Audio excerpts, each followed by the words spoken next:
Djibo a été attaqué en pleine journée. Heureusement, eux, ils ont vu venir. On a pu intervenir à temps. Regardez Solé, c'est la journée.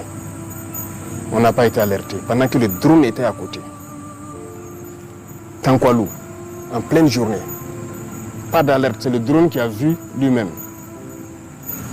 Taouri, en pleine journée. L'autre jour, le 23 dernier, Sanga, pleine journée. Il y a des choses qui font mal. Donc quand les pilotes apprennent qu'ils sont à côté, 15-20 km, et on ne les alerte pas. Peut-être qu'ils sont en train de chercher ailleurs, parce qu'ils ont beaucoup de positions en même temps, et vous vous faites surprendre en pleine journée. Comment est-ce qu'on peut expliquer ça? C'est une faute grave. Vous avez sacrifié vos hommes. Un officier, il ne dort pas. Il se repose. Mais vous n'avez pas le droit de dormir. Et tout ce que vous commandez aux hommes de faire, ils vont le faire. Si l'homme n'exécute pas, vous les punissez. Jusqu'à la radiation aussi. Donc il y a des responsabilités et c'est lourd.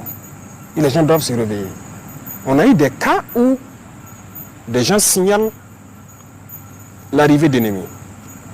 Les drones arrivent et ils les demandent donc c'est quel côté. On observe, on ne voit pas. Il dit non, on avait signalé là-bas. On dit qui a signalé? Est-ce que tu as quelqu'un? Vous voyez les antennes, les pylônes là? Presque dans toutes les communes, il y a des pylônes.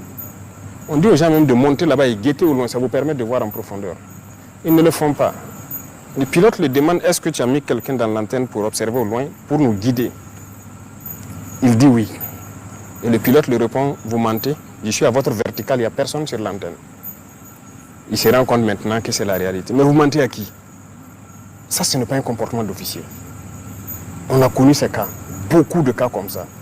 Donc, on ne peut pas être soucieux de la vie de vos hommes plus que vous-même l'officier sur le terrain. Donc voilà pourquoi, avant l'année passée, en J, on avait dit ceux qui veulent quitter l'armée n'ont qu'à quitter. Il y a une note du ministère de la Défense. Si vous ne quittez pas, vous allez assumer si vous fautez. Et pour moi, c'est une trahison. Lorsqu'un officier ne fait pas travailler ses hommes, ne prend pas toutes les mesures. Si vous prenez toutes les mesures et que vous combattez et qu'il y a des pertes, on peut comprendre. Mais lorsque les mesures ne sont pas prises, mais on va vous radier.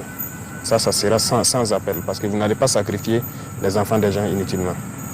Monsieur le Président, ces radiations n'auront-elles pas un impact sur la cohésion du groupe? Et la mort? La mort de pauvres soldats là. C'est ça. Le soldat est fait pour exécuter. Et c'est à vous, l'officier, de le dire, va te poster ici, tu observes et tu me rends compte. Et l'officier à son poste, il écoute en permanence. C'est à vous, l'officier, de dire le matin, faites des obstacles ici. Si vous ne commandez pas, le soldat meurt. Ça entache plus la cohésion. Il faut assumer. Et c'est ce qu'on a reproché d'ailleurs aux gens dans le passé. Il faut être ferme souvent.